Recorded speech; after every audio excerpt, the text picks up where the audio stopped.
everyone, and welcome to today's video where I'm going to share with you 5 steps to create your plan to age well as a woman. And this comes from guidance from longevity expert Maddy Dychtwald, who partnered with Mayo Clinic Press to publish her book. I have it here, Ageless Aging. So here on my channel, I've had a series where we've been working our way through the book together. So if you missed the first few episodes of that, I will link it down below, but not to worry, you can certainly join us here. We have been just working our way together, each chapter coming here and sharing insights and key takeaways, and today's topic is going to be the 5 steps that Maddy covers to create our plan to age well as a woman. Alright, so in the beginning of this chapter, Maddy covers something you've heard me talk about a million times here on my channel, and it's the power of small steps. And in fact, she shares some conversations that she had with Dr. Kopetsky, who is a cardiologist from Mayo Clinic. I've talked about him numerous times here on my channel.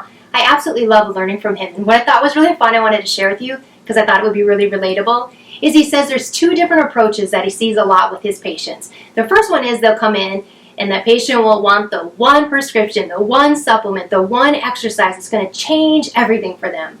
Or he has a patient that might come in that wants to do everything all at once. He wants to do all the things. And neither one of those approaches work. What Dr. Kopetsky is sharing is that what does work is a series of small steps over time.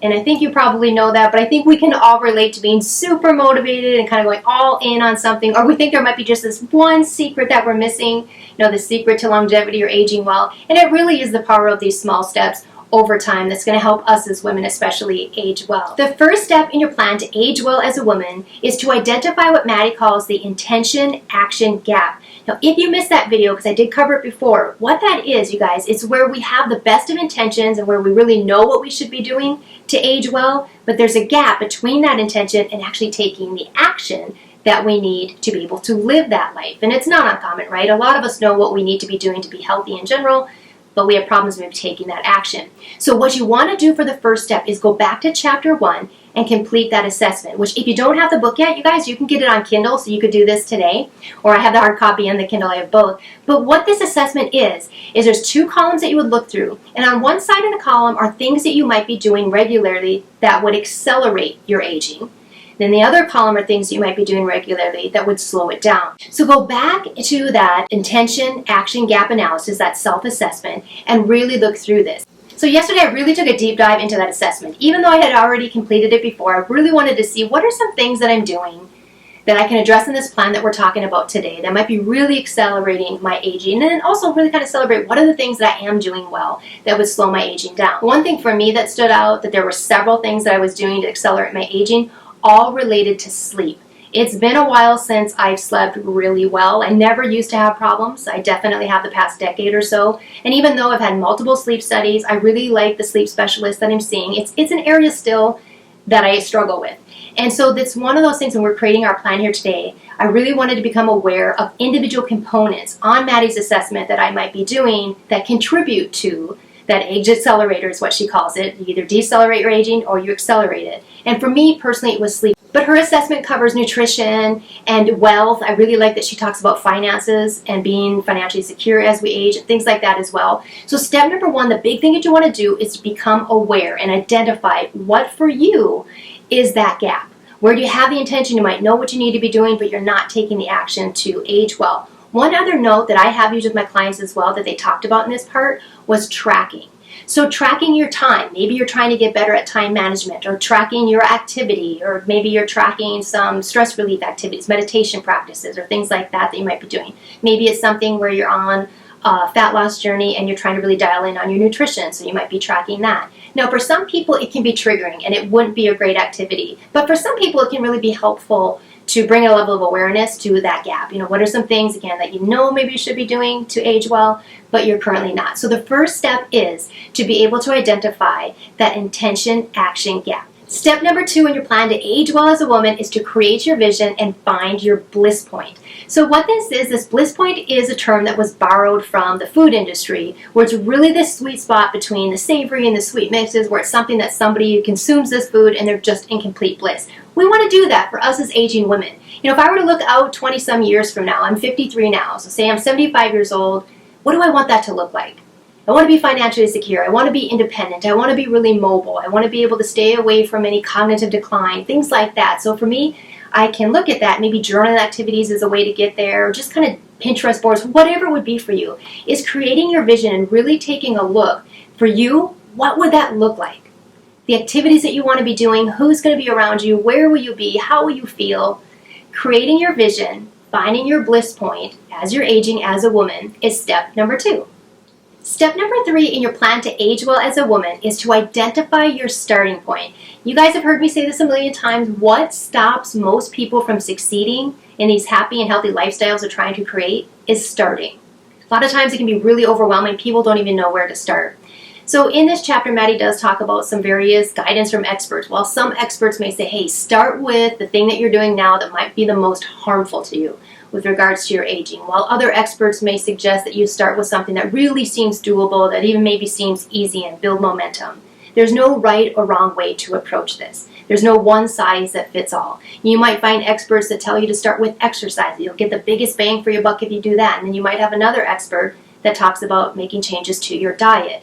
So with regards to a starting point, the key here that Maddy shares that I really wanted to tell you today was she said when we talk about doing the next step, we're identifying where's the starting point here, but then we're going to have a series of small steps, right? Remember that from Dr. Kobetsky, is what will we do next? So really practice not only in part 3 here of your plan in this step of identifying where to start, but really get in the habit of getting comfortable practicing of what that next step will be, because it's going to be a series of them. But to kick off your journey of aging well as a woman, you have to start somewhere. Which of those things, when you are looking at that intention action gap, may be the best place that you found that you want to start? Step 4 is kind of heart and soul and the 5 steps that I share with you today, and it's where you'll actually make your plan. What steps are you going to take, those series of small steps? You're just going to look at that first one. Remember, not to make something really complex or overwhelming. You figured out where you want to start. So for example, for me, it was sleep. And one of the things on Maddy's list on that attention action gap that would accelerate my aging is screen time before bed. And I can be really bad about that. Sometimes it's just fun TikTok videos. I am obsessed with watching the dog and cat videos on there. Can anybody relate? But a lot of the times too, I'm super guilty of working on my laptop right up until I go to bed. And that's not great. I already know that, right? See, the intention. I already know that. What's preventing me from taking action? Bad habits that I've developed. I'm just doing that. So in that particular part of this chapter, Maddy also gives some guidance on making habits easier. Now, habits has definitely had a movement. There are numerous books out there on habits. Wendy Wood is the one that Maddy references in her book, in Good Habits and Bad Habits. Of course, Charles Duhigg is popular from The Power of Habit. I love that book. My favorite, as you guys know, I'm a big BJ Fogg fan. The Stanford research, the one who really kind of put habits on the map. So his book, Tiny Habits. Whatever it is that you might want to get better at creating these healthy habits, but she does give some guidance in the book about making the habits easier. You may have heard of habit stacking, things like that, temptation bundling. But this is where, for me personally, again, this isn't anything complicated. When I was looking at this, my first small step, I know what I wanted to do was limit screen time. So I was really intentional about that last night, and it was kind of hard because I've just gotten in the habit of winding down with a few videos. And again, I don't know why it is, but I just love animals, so I always like watching those. And the comments always send me over the edge. I'm always laughing hysterically. People are so witty on the comments on these. So for me, it's just a really bad habit that I need to break.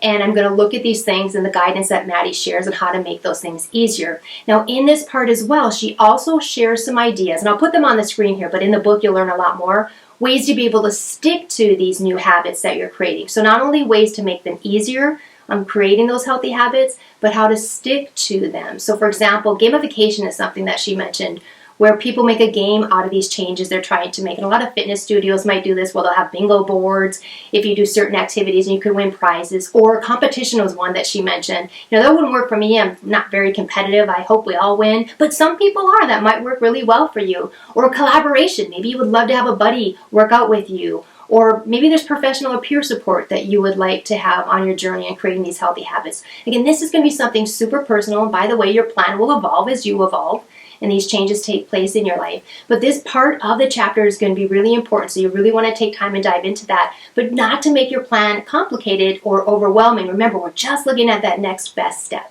The 5th step in the 5-part plan to age well as a woman is super important, and I don't feel a lot of people do this enough, and it's course correct. Maddy talked about NASA. Well, when they launch spacecraft, 90% of the time what they're doing is course correcting. And I'm sure you've heard that analogy before with airplanes too. If you just change something 1 degree, you're going to end up in a totally different place. So when NASA launches something, they know exactly their destination, and a large portion of the time, that craft is off course. So they'll have to correct just a little bit, but they eventually get there. And we need to do that too, where I think that sometimes we get off track or fall off track altogether, and we'll just give up. And it's something where the most important thing I can share with you here, and Maddy talks about this in the book, is to be flexible.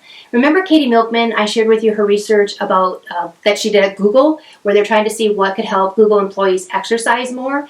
And those they found in the research that were more flexible on when and how they exercise ended up exercising a lot more than the people who were really rigid. Those are just some things that you want to think about regarding course correction, just knowing it's completely normal to have to do it in the first place. And then if you can just try to be really having this growth mindset and be open-minded and flexible about being able to finally reach the destination, which we will absolutely be able to do, but just know that it's not uncommon at all to have to do some course correction on your way on the plan that you created in the previous step to age well. So a couple more things I want to share with you before we wrap up this video that I found really important that Maddy did mention in the book. And one of them is a tool that I do use with my clients where creating a vision is super fun. That can be a really fun way of knowing the direction that you're going, what you want to achieve. Sometimes another tool that you can use that maybe won't feel as great, but it can be really powerful if you guys are lacking motivation or you need some clarity, is to look at the opposite. What could happen if you don't make these changes?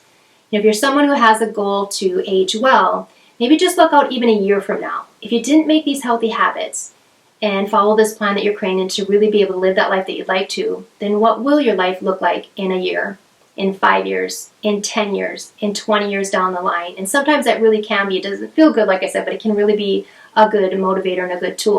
Also, I want to share with you how Maddy likens all of this that we're going to be talking about as kind of a recipe. You've got these core ingredients, the basics, being nutrition and movement and exercise and sleep. But also throughout the rest of the book, she has dedicated chapters on hormones and cognitive decline that might be super common in women. How do we prevent that? I love that she talks about finances because she does mention in this chapter that the financial security a woman has as she ages is going to be either really helpful or make things really painful if it's not there. And so I like that she covers things outside of just maybe those core ingredients that we initially would think about with regards to our health as we age. So at the end of each chapter, there'll always be the one thing to do. If you're a complete beginner, then what would you do? And she also has guidance if you're someone who is a little further along and there have been other activities that you're doing that help you age well, maybe some guidance for you. What would you do? So Maddy ends this chapter just like she does the other ones. But she's also got a couple of hacks, including one antioxidant that's been shown to help with motivation. I think you'll find really interesting too. I have really been enjoying this book. Not only are there just a ton of experts from Mayo Clinic that Maddy had access to, but just so many other people that she is sharing with us, and the expertise that Maddy has, being someone who is not only an aging woman herself, but decades worth of experience for longevity for women. So again, make sure you have the book and get that if you don't already. So the next video when I come share with you, it's going to be on fitness as we age, because it'll be the first part of part 2 of her book. So I really appreciate you following along with me on this journey. I appreciate you letting me share everything with you here today, and I will see you next time.